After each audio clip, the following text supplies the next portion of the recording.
The debate में आपका स्वागत है। आज हम भारतीय राजनीति की एक बहुत ही गहरी और पुरानी बीमारी पर बात करेंगे, जिसे हम सब जानते हैं, राजनीति का अपराधीकरण। सालों से कई समितियां बनी, अदालतों ने फैसले दिए, लेकिन समस्या आप जानते हैं, जस की तस है। हमारी आज की चर्चा भारत के विधि आयोग यानी लॉ कमीशन ऑफ इंडिया की 244वीं रिपोर्ट पर आधारित है, जिसका नाम है चुनावी अयोग्यताएं। ये रिपोर्ट अपने आप में बहुत कुछ कहती है।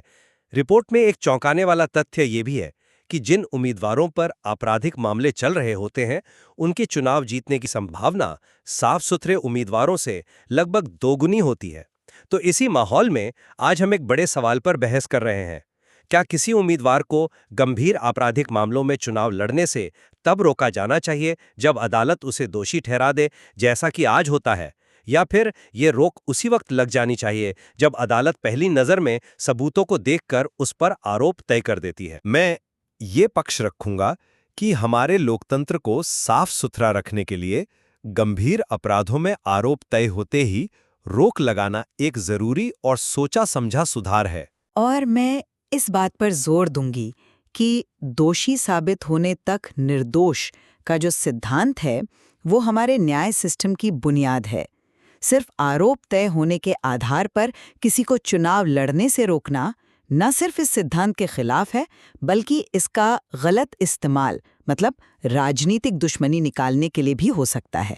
देखिए, जो हमारा मौजूदा कानून है ना, जो ये कहता है कि रोक सिर्फ सजा होने पर लगेगी, वो राजनीति को अपराधियों से बचाने में मैं कहूँगा कि पूरी तरह से नाकाम रहा है।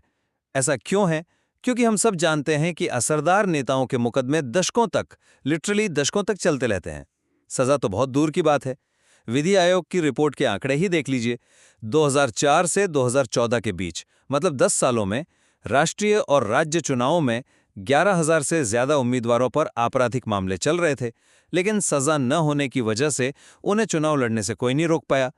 ये सिस्टम तो राजनीतिक पार्टियों को एक तरह से बढ़ावा देता है कि वो आपराधिक छवि वाले उम्मीदवारों को टिकट दें, क्योंकि उनके पास पैसा होता है, बाहुबल होता है, जिससे उनकी जीतने की क्षमता ज्यादा मानी जाती है। इसलिए मेरा मानना है कि जब कोई गंभीर अपराध हो, जिसमें कम से कम 5 साल की सजा हो सकती है, और एक जज पहली सुनवाई के बाद ये तय कर ले कि मुकदमा चलाने के लिए पर्याप्त सबूत हैं, तो उसी स्टेज पर उम्मीदवार को अयोग्य घोषित कर देना चाहिए। ये चुनाव प्रक्रिया की गरिमा बचाने के लिए एक कड़वी लेकिन जरूरी दवा है। मैं आपकी बात की गंभीरता समझती हूँ, लेकिन इस दवा के जो साइड इफ़ेक्ट्स हैं, वो बहुत खतरनाक हो सकते हैं। कानून का सबसे बड़ा और स्थापित सिद्धांत है कि कोई भी इंसान तब तक बेगुनाह माना जाता है जब तक अदालत उसे पूरी सुनवाई के बाद दोषी न ठहरा दे। आरोप तय होना, जिसे हम चार्ज फ्रेमिंग कहते हैं, वो तो मुकदमे की बस शुरुआत है। ये इस बात का सबूत नहीं है कि अपराध हुआ ही है। तो इस शुरुआती दौर में ही किसी को चुनाव लड़ने जैसे एक बड़े कानूनी अधिकार से दूर कर देना उस बुनियादी सिद्धांत की सीधी सीधी अवहेलना है, और इसका सबसे बड़ा खतरा है इसका दुरुपयोग। सोचिए, चुनाव से ठीक पहले कोई विरोधी उम्मीदवार किसी साफ सुथरे नेता पर झूठा केस करवा दे और उसे चुनाव से ही बाहर कर दे। आज का सिस्टम ये कहता है कि हर उम्मीदवार को हलफनामे में अपने सारे केस बताने होंगे। ये जानकारी जनता के पास जाती है और फिर जनता तय करती है कि उसे वोट देना या नहीं। मेरे हिसाब से आखिरी फैसला लेने का हक वोटर के पास ही रहना चाहिए, ना कि किसी कानूनी प्रक्रिया के शुरुआती चरण के आधार पर किसी को मैदान से ही बाहर कर दिया जाए। आप आरोप तय करने की प्रक्रिया को शायद कुछ कम आंक रहे हैं। ये सिर्फ एक कागजी कार्रवाई नहीं है। विधि आयोग की रिपोर्ट इसी बात पर जोर देती है। सीआरपीसी यानी दंड प्रक्रिया संहिता की धारा 227 और 228 के तहत कोर्ट में बाकायदा एक सुनवाई होती है। जज पुलिस की चार्जशीट, पेश किए गए सबूत, दोनों पक्षों के वकीलों की दलीलें सुनता है, और अगर जज को लगता है कि इस मामले में जरा भी दम नहीं है, तो वो उम्मीदवार को उसी वक्त आरोप मुक्त कर सकता है, यानी डिस्चार्ज कर सकता है। ये एक बहुत मजबूत फिल्टर है, कोई रबर स्टैंप प्रक्रिया नहीं है। सुप्रीम कोर्ट ने भी अपने फैसलों में कहा है कि आरोप तय करने के लिए सिर्फ गंभीर शक होना काफी नहीं है, बल्कि जज के पास ये मानने का आधार होना चाहिए कि अपराध शायद हुआ है। ठीक है, मैं मानती हूँ कि इसमें जज अपने विवेक का इस्तेमाल करता है, लेकिन क्या हम इस बात को नज़रअंदाज कर सकते हैं कि भारत में पुलिस और सरकारी वकील पर अक्सर राजनीतिक दबाव होता है? आपकी व्यवस्था में इस दबाव से बचने का क्या उपाय है? चार्जशीट तो पुलिस ही बनाती है ना, और अगर सत्ताधारी पार्टी चाहे तो किसी विरोधी नेता के खिलाफ मजबूत दिखने वाली झूठी चार्जशीट तैयार करवा सकती है। एक जज के सामने जो कागज रखे जाएंगे वो उसी पर तो पहली राय बनाएगा। उस उम्मीदवार को अपने बचाव में गवाह पेश करने और जिरह करने का पूरा मौका तो ट्रायल के दौरान ही मिलता है, जो सालों बाद होता है। तो क्या सिर्फ पुलिस के बनाए कागजों और एक शुरुआती न्यायिक राय पर किसी का राजनीतिक भविष्य खत्म कर देना सही होगा? आपने दुरुपयोग के खतरे की बात की और ये एक जायज चिंता है। रिपोर्ट भी इस बात को मानती है, लेकिन इसी चुनौती से निपटने के लिए रिपोर्ट कुछ सेफगार्ड्स यानी सुरक्षा उपायों की बात करती है।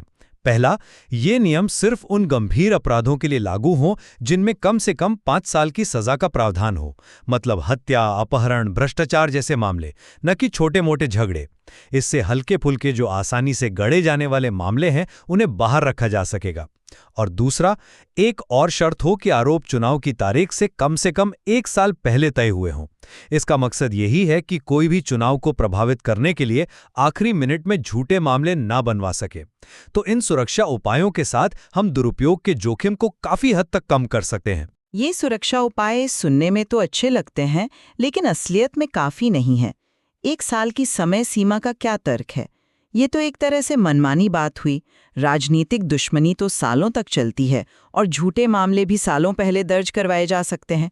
जरा सोचिए, एक नेता पर झूठा आरोप लगा और इस नए कानून के तहत उसे चुनाव लड़ने से रोक दिया गया। 2 साल बाद अदालत उसे बाइज्जत बरी कर देती है, लेकिन तब तक क्या? वो चुनाव हार चुका है, उसकी सीट पर कोई और है और जनता की नज़र में उसकी छवि पर जो दाग लगा वो शायद कभी नहीं मिटेगा। क्या ये न्याय है? रिपोर्ट खुद मानती है कि जब इस मुद्दे पर राजनीतिक दलों से बात की गई तो उन सब ने दुरुपयोग की इसी आशंका को सबसे बड़ी बाधा बताया था। हम एक ऐसा सिस्टम नहीं बना सकते जो ईमानदार लोगों को राजनीति से बाहर रखने का एक हथियार बन जाए। तंत्र को होता है जब दागी लोग संसद में बैठते हैं। ये सिर्फ एक व्यक्ति के चुनाव लड़ने के अधिकार का सवाल नहीं है, बल्कि हमारी लोकतांत्रिक संस्थाओं की साख का सवाल है। जैसा कि सुप्रीम कोर्ट ने एक मामले में कहा था, संस्थागत अखंडता यानी इंस्टीट्यूशनल इंटेग्रिटी सबसे ऊपर है। विधि आयोग की रिपोर्ट में एक बहुत सीधी और सच्ची बात कही गई है, जो कानून तोड़ते हैं उन्हें कानून नहीं बनाना चाहिए। जब हत्या, अपहरण और भ्रष्टाचार जैसे गंभीर अपराधों के आरोपी लोग संसद और विधानसभाओं में बैठकर देश के लिए कानून बनाते हैं तो पूरी संस्था की विश्वसनीयता खत्म हो जाती है। जनता का लोकतंत्र पर से भरोसा उठ जाता है। ये सिर्फ एक सैद्धांतिक बात नहीं है। हम एक स्कूल बस ड्राइवर को भी तब तक नौकरी नहीं देते जब तक उसका पुलिस वेरिफिकेशन साफ ना हो। तो फिर जो लोग पूरे देश का भविष्य तय करने वाले कानून बना रहे हैं, उनके लिए हम इतना लंबा इंतजार क्यों करें? क्या उन पर एक ऊंचा मानक लागू नहीं होना चाहिए? बिल्कुल खुला चाहिए, लेकिन ऊंचा मानक बनाने का मतलब ये तो नहीं है कि हम न्याय के सिद्धांतों को ही ताक पर रख दें। आपका तर्क बहुत खतरनाक है। अगर हम सिर्फ आरोप के आधार पर किसी को उसके नागरिक अधिकारों से वंचित करने लगेंगे तो इसका असर सिर्फ नेताओं पर नहीं पड़ेगा। सोचिए, हमारे देश की जेलों में लाखों विचाराधीन कैदी बंद हैं, जिन्हें कानून की नज़र में निर्दोष माना जाता है, फिर भी वे सालों से अपनी आज़ादी खो चुके हैं। आपका तर्क तो ये कहता है कि उन सब के साथ जो हो रहा है वो ठीक है।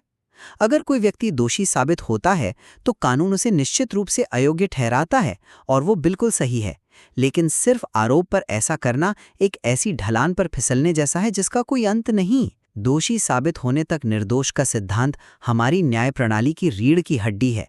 इसे कमजोर करने के नतीजे बहुत बुरे हो सकते हैं। पर ये कोई नया या जल्दबाजी में सोचा गया विचार तो है नहीं। विधि आयोग की 170वीं रिपोर्ट, संविधान के कामकाज की समीक्षा करने वाले राष्ट्रीय आयोग NCRWC और जस्टिस JS वर्मा समिति, इन सभी विशेषज्ञ निकायों ने इसी तरह के सुधार की सिफारिश की है। ये राजनीति के अपराधीकरण की गहरी समस्या से निपटने के लिए एक दशकों से सोचा समझा प्रस्ताव है। हमें यह भी देखना होगा कि मौजूदा व्यवस्था का नतीजा क्या निकला है। वो दशकों से चली आ रही है और साफ तौर पे फेल हो चुकी है। हमें कुछ अलग करने की हिम्मत को दिखानी होगी। अब एक सवाल मैं आपसे पूछता हूं। लोग कहते हैं कि इसका हल फास्ट ट्रैक कोर्ट है। ये तो सालों से कहा जा रहा है, पर हुआ क्यों नहीं? असरदार नेताओं के मामले आज भी क्यों खिंचते चले जाते हैं?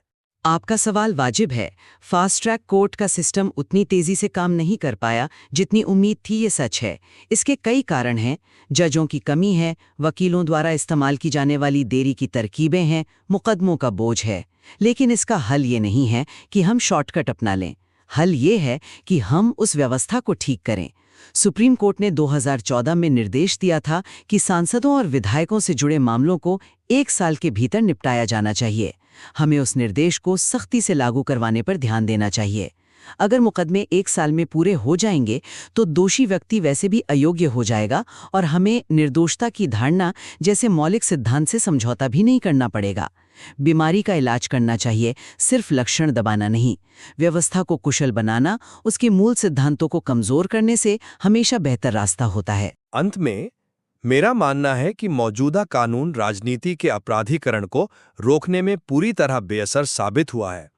मुकदमों में अंतहीन देरी और सजा की बेहद कम दर ने अपराधियों को राजनीति में आने का एक खुला रास्ता दे दिया है। उचित सुरक्षा उपायों के साथ, जैसे कि सिर्फ गंभीर अपराधों और चुनाव से 1 साल पहले तय हुए आरोपों के लिए इसे लागू करना, चार्ज फ्रेमिंग के स्टेज पर अयोग्यता, हमारे लोकतंत्र की साख बचाने के लिए एक साहसी और जरूरी कदम है। ये राजनीतिक दलों पर साफ सुथरे उम्मीदवारों को चुनने का दबाव बनाएगा और कानून बनाने की प्रक्रिया में जनता का विश्वास फिर से बहाल करेगा। और मैं यही कहूंगी कि राजनीति का अपराधीकरण एक बहुत बड़ी समस्या है, लेकिन इसका समाधान ऐसा नहीं हो सकता जो हमारी न्याय प्रणाली की आत्मा यानी दोषी साबित होने तक निर्दोष के सिद्धांत को ही कमजोर कर दे। इस तरह के कानून का राजनीतिक दुरुपयोग होने का खतरा बहुत बड़ा और वास्तविक है, और जो सुरक्षा उपाय बताए जा रहे हैं वे इसे रोकने के लिए नाकाफी हैं।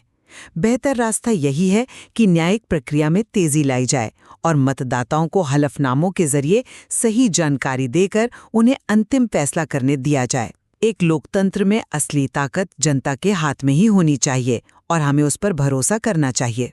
तो ये स्पष्ट है कि संस्थागत ईमानदारी, व्यक्तिगत अधिकारों और राजनीतिक दुरुपयोग की आशंका के बीच संतुलन बनाना एक बहुत बड़ी चुनौती है। बिल्कुल। और शायद असल बहस कानून के 2 सिद्धांतों के बीच है ही नहीं। असल टकराव तो न्याय की धीमी रफ्तार और चुनावों की तेज रफ्तार के बीच है।